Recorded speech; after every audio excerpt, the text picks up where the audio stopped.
I think that this thing that we call our life is a really fascinating opportunity, isn't it, of exploration.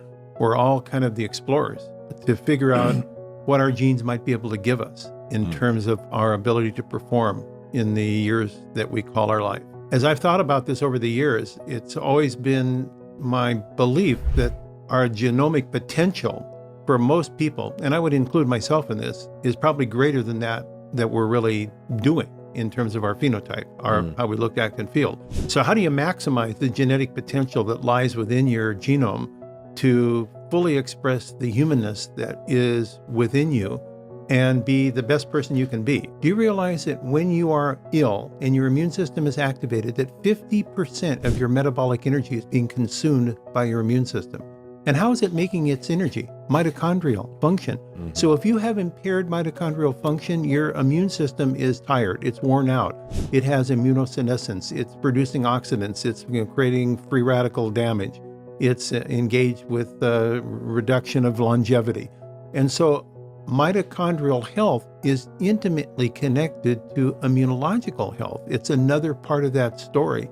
So this is why ultimately I landed 6 years ago on asking, what have I learned after 40 years of being in this field?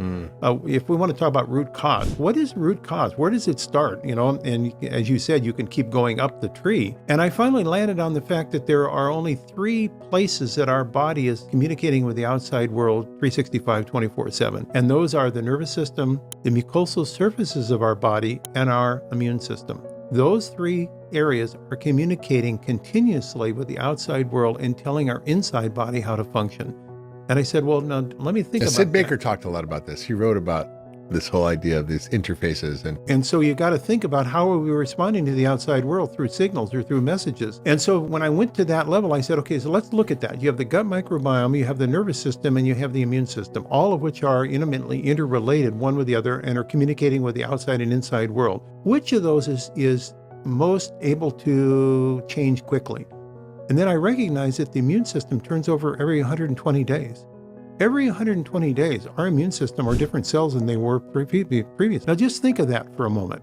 We're making over 2 million new white blood cells, immune cells, a minute. We are constantly reproducing our immune system. So the question is it as good as, better, or worse than the cells that it's replacing? The answer to most people over life is it's worse. It's immunosenescence. Our immune system declines. So people say, So immunosenescence means getting older. That's right. Aging. So it's the aging of our immune system, which can be more rapid than our number of birthdays. And it's why people who are older were more likely to get severe COVID and die. That's exactly right. And people with chronic disease also were more likely to end up in the hospital and die because their immune systems were not working properly. And so then it begs the question, doesn't it, during SARS-CoV-2 infection, why did we in the United States do more poorly than any other developed country in terms of intubation, hospitalization, death? And it was not because we're an older society.